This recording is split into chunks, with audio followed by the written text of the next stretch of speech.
তো hello guys, দেখো আজকে আমরা চলে এসেছি বহরমপুরের জমিদারি হেসেলে। এখানে আসার কোনো আজকে উদ্দেশ্য ছিল না। অ্যাকচুয়ালি হয়েছে কি, আমরা কলকাতা গিয়েছিলাম একটা বিশেষ কাজে।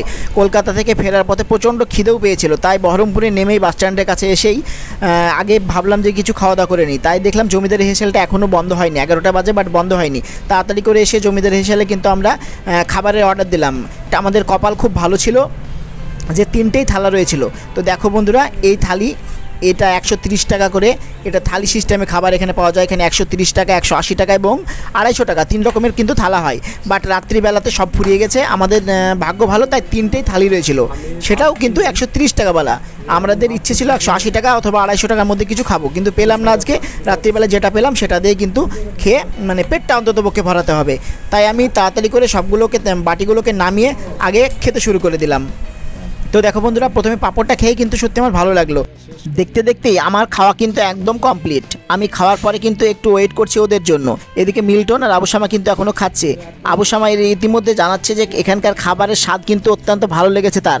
খাবার এত পরিমাণে ভালো যে সে খেয়েই শেষ করতে পারছে না, মনে হচ্ছে আরও খেতেই থাকে, কিন্তু পেটে আটছে না। আর এই দিকে দেখো আমাদের মিল্টন বাবুর লুকটা একবার দেখায়, দেখো। ও মিল্টনের দেখো সেই লুকে অসাধারণ তৃপ্তি। একে তো গোটা কি বলবো, সেই দুপুরবেলাতে খেয়েছি, তাও ভালো খেতে পাইনি কলকাতাতে।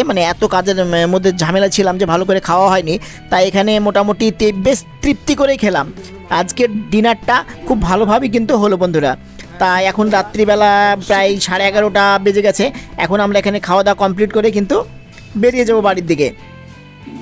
এদিকে আবুসামা দেখো প্রায় আমাদের খাবার শেষের মুহূর্তে দেখো আবুসামার চাটনিটা শুধু খেতে বাকি আছে। দেখো আবুসামা নিজে জানিয়েছে যে সত্যি এখানকার খাবার অত্যন্ত ভালো, সুস্বাদু। আমরা একদিন সময় করে আসবো এবং সম্পূর্ণ ব্লগটা তোমাদেরকে দেখাবো।